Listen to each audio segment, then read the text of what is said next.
A Polícia Federal deflagrou hoje a Operação Zona Cinzenta contra a Amprev, que é a responsável pela Previdência do Amapá, por investimentos no Banco Master de Daniel Vorcaro. Essa ação da Polícia Federal mira o diretor-presidente da Amprev, Jocildo Silva Lemos, além de 2 integrantes do Comitê de Investimentos. O presidente foi nomeado para a presidência da Amprev em 2023 pelo governador Clécio Luiz, do União Brasil. Ele assumiu o cargo por indicação do presidente do Senado, Davi Alcolumbre, de quem foi tesoureiro da campanha nas eleições de 2022. Estima-se que foi investido mais de 400 milhões de reais no Banco Master em julho de 2024. Começar essa com o Bruno Musa, que está se tornando um especialista quando falamos de Banco Master. Pena que não é para falar de coisas boas do mercado financeiro, né? A gente está abordando aqui uma questão que é muito crítica e sensível. Bruno Musa, o que tem na cabeça uma pessoa que, em tese, é um grande entendedor de investimentos, que levaria uma carteira de aposentados e pensionistas para o Banco Master? E isso aconteceu no estado do Amapá. Foi exatamente o que eu falei ontem. O que ele tem na cabeça? Provavelmente algum tipo de proximidade com esse tipo de decisão, porque racionalmente não tem o menor sentido. Para quem é mais leigo, vamos lá, você tem o gestor de previdência dessas pessoas aposentadas pelo estado do Amapá, como aconteceu com o Rio Previdência, como acontece em todos os outros fundos de pensão, que vale lembrar, hein? Na década passada nós vimos todos eles sendo articulados e envolvidos em artimanhas que fizeram aposentados continuar arcando por muitos anos com um desconto automático na sua própria folha para cobrir o roubo que fizeram com eles. Então, automaticamente debitavam, chegaram até onde eu vi, debitaram 30% do que a pessoa recebia para cobrir o rombo e o roubo que foi feito naqueles fundos de pensão. Então, você tem um gestor ali, esse gestor pega esse dinheiro e decide aonde alocar para dar o rendimento para quando essas pessoas se aposentarem ou para os aposentados da atualidade pagar a aposentadoria deles. Então você precisa rentabilizar, render esse dinheiro. E você tem um cardápio de escolhas. Você pode comprar título público, você pode comprar, a depender do fundo, ações, depende do estatuto de cada fundo, você vai escolher qual o caminho, se é mais moderado, mais conservador, mais agressivo. Agora, quem em sã consciência coloca 400 milhões no caso do Amapá, mais de 1 bi no caso da Rio Previdência, de aposentados tomando um risco de crédito de um banco que era pequeno? Não estou nem narrando o jogo de segunda-feira dizendo que o Master teria esses tentáculos espalhados por todos os lados, apesar de acender a luz amarela pelo nível de taxa que ele pagava superior aos seus pares, já deve levantar uma lebre aí. Mas por que é que você aceita colocar 400 milhões de reais em um banco que você está falando de dinheiro de aposentados, portanto, muito mais conservador? E aí você começa a entender as articulações como um todo. Quem são esses gestores? Como eles são indicados? Eles são técnicos? Eles têm experiência no mercado? Eles trabalham com gestão há muito tempo? Qual é a carreira deles? Grande parte deles são gestores indicados politicamente, que não necessariamente tem a ver com o cargo. Vamos dar um exemplo muito rápido. Acho que a maioria aqui conhece a metalurgia Tupi, né? TUPY3, negociadas na Bolsa de Valores, empresa de capital aberto. Essa empresa teve, como o governo tem participação na empresa, ele tem uma participação que ele pode indicar uma pessoa para o conselho da empresa. Ele indicou a irmã da Marielle Franco, a Aniele Franco, que não tem nada a ver com a área de metalurgia. O que eu quero dizer é, imagina me coloquem num conselho de uma empresa, sei lá, de algo que eu não tenho a menor ideia. Como é que eu vou atuar como médico ou como advogado se eu não sei o que eu estou fazendo? Então, como é que você coloca pessoas que nunca trabalhou com gestão para gerir o dinheiro de milhões de aposentados? Aí, o que me chama a atenção é, talvez, a conivência, né? Pois é, o caso do Banco Master e as informações, né, que vêm à tona todos os dias. O destaque de hoje, Previdência do Amapá investiu 400 milhões de reais no Banco Master, e aí tem conexões nebulosas, né, com figuras importantes, com políticos importantes. Mota, mais um episódio do reality show? Pois é, com pouca novidade, né? Porque fundos de pensão são vítimas tradicionais de predadores. Eu imagino que nas discussões partidárias sobre projetos políticos, eles reservam o fundo de pensão para aquele amigo especial. O que a gente vai colocar lá nesse fundo de pensão? E geralmente é alguém que não tem a menor ideia de que é administração financeira ou da ciência atuarial.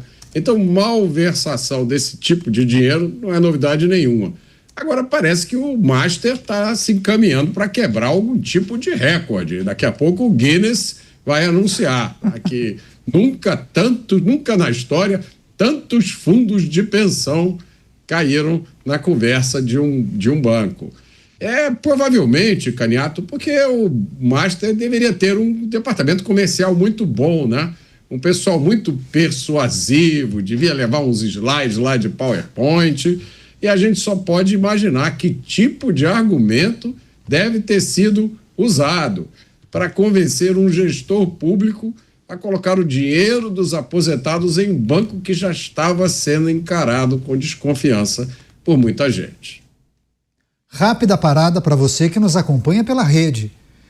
Seguimos aqui analisando essa notícia, trazendo a análise e as reflexões dos nossos comentaristas. Você, Dávila, quem em sã consciência, né, levaria os recursos dos aposentados e pensionistas para o Master, já em meio a tantas desconfianças e notícias que colocavam em xeque a operação desse banco, né? E aí é preciso sempre fazer a pergunta, a não ser que houvesse muitas contrapartidas, né, Dávila?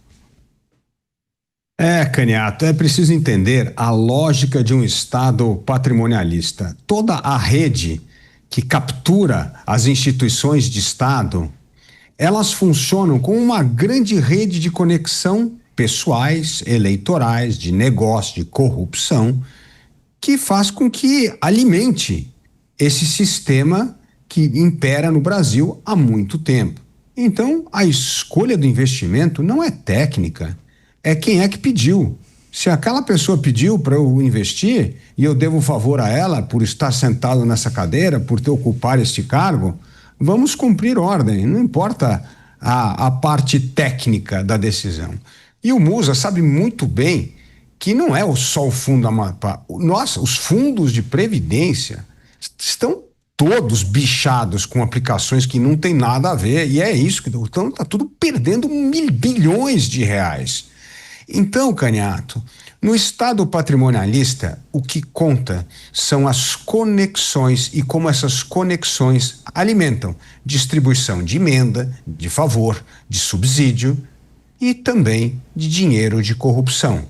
É assim a lógica do que o vencedor do Prêmio Nobel de Economia do ano retrasado, o Acemoglu, dizia, são as instituições extrativistas, aquelas capturadas por corporações que pensam apenas em sugar dinheiro, proteger interesses, criar redes de proteção para que esse esquema que destrói o Brasil, que acaba com a competitividade do país e que perpetua a corrupção, continue a existir de maneira impune. Pois é, agora, é preciso considerar que os responsáveis pela administração do dinheiro desses fundos de pensão, do dinheiro dos aposentados, eles podem fazer a mesma coisa com outros bancos, né? E deu errado no Master, mas talvez tenha dado quase errado em outras situações. Só que essas notícias não vieram à tona.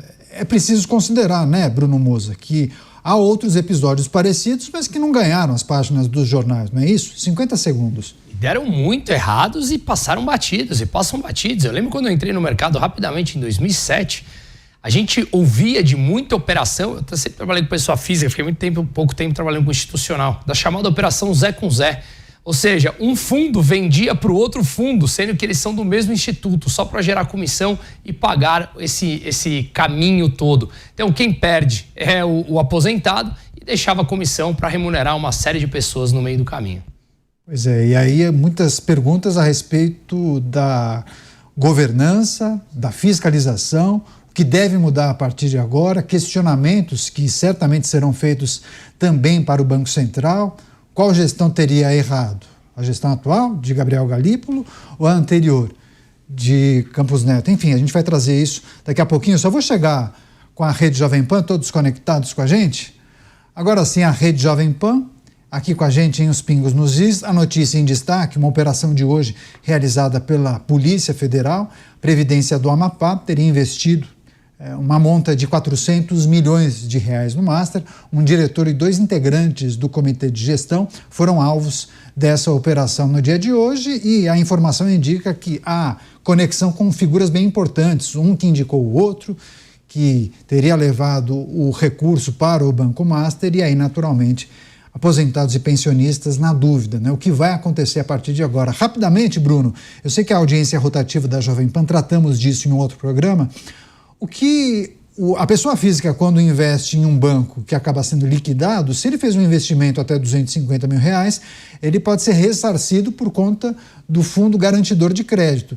E no caso de uma quantia enorme, que beira R$500 milhão, no caso da Previdência do Amapá, o que essas pessoas devem fazer? É a pessoa que deve ajuizar uma ação, ou é a própria Previdência do Amapá que tentará recuperar de alguma maneira?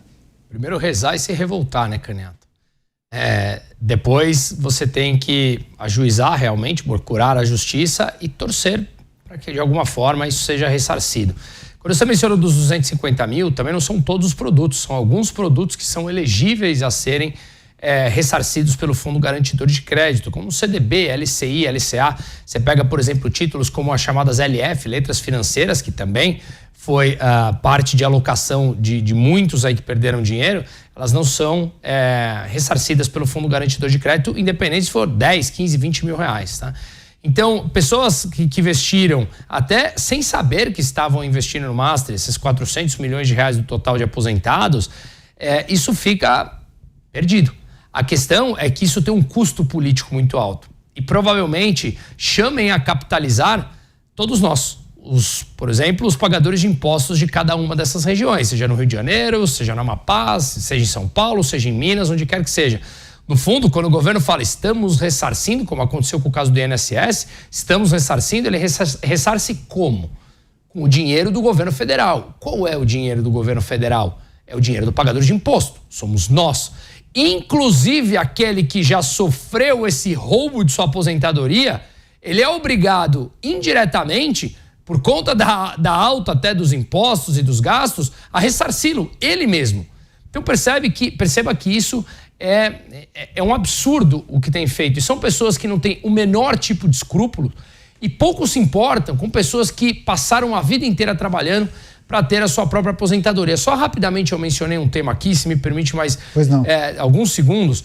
Poucos dias antes da Rio Previdência tomar a decisão de alocar quase R$1 bilhão no Fundo Master, que é outro problema que perdeu, alguns poucos dias antes, 3 funcionários da Caixa Econômica Federal, do compliance do banco, vetaram uma alocação de R$500 milhões em um título do Master. Quase igual ao que nós estamos falando. Aí 400, lá eram 500 milhões. Esses 3 funcionários, isso está aberto em todas as notícias, procurem aí onde vocês quiserem.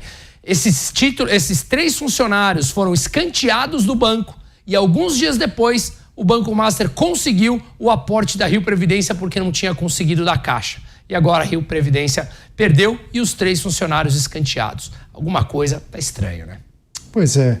Vou trazer uma informação adicional daqui a pouquinho. Deixa eu só perguntar para o Mota, porque várias perguntas de pessoas a respeito de consequências. E o Mota tem uma visão muito particular que, por vezes, vai na contramão de parte dos nossos analistas. Mota, muita gente falando, mas quando as informações forem divulgadas, quando descobrirem todo o esquema, vai sobrar para muita gente. E aí, claro, mencionam A, B, C. Não é o caso aqui. Mas há uma expectativa, né, de que o caso do Banco Master, quando chegar ao fim, porque tem tanta informação nova sendo divulgada, cada dia uma operação, uma revelação, o estado A, o estado B, enfim, quando essa teia for revelada, você entende que não dará para isso ser guardado numa gaveta, ser arquivado, ou não dará para isso virar aquele esquema que muitos falavam no passado, isso vai dar em pizza? Essa pergunta merece uma reflexão, Caniato, porque esse caso do Banco Master, ele tem vários aspectos, né? E alguns desses aspectos são de tratamento difícil. Porque, por exemplo, você punir um gestor porque ele aplicou centenas de milhões do dinheiro dos aposentados no Banco Master, para isso precisa ser necessário que você prove que ele sabia que o banco estava em dificuldades e assim mesmo tomou essa decisão. É preciso ficar comprovado que ele violou o regulamento de compliance do Fundo de Previdência. É preciso ficar comprovado que, de repente, ele recebeu alguma gratificação para fazer essa aplicação ou teve alguma troca de favor, que muitas vezes é feita de uma forma extremamente sofisticada e difícil. Porque no mercado financeiro, muitas vezes, a má-fé se confunde com a incompetência. Muita gente realmente é incompetente e perde dinheiro. Eu não sou do mercado financeiro.